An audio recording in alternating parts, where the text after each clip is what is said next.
Dating Pangulong Duterte, sana sabi naman niya baka bumalik siya sa politika.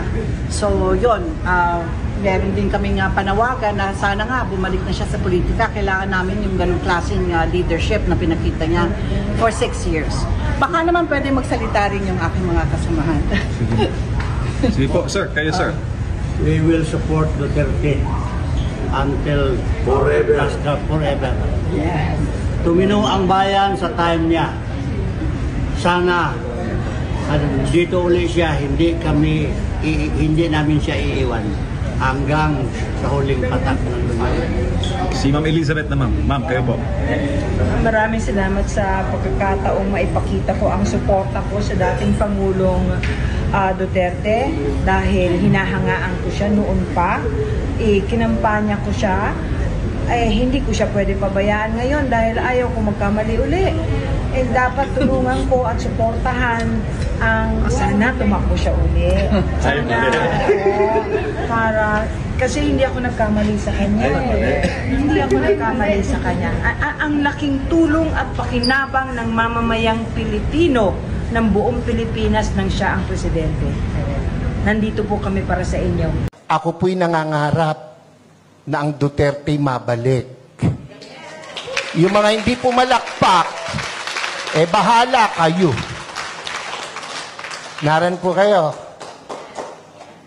Pansinin nyo, noong panahon niya na nakaupo, mga politiko'y takot na takot na gumawa ng mali. Pati pulis, pati sundalo, takot. Aba, biglang anong nangyari?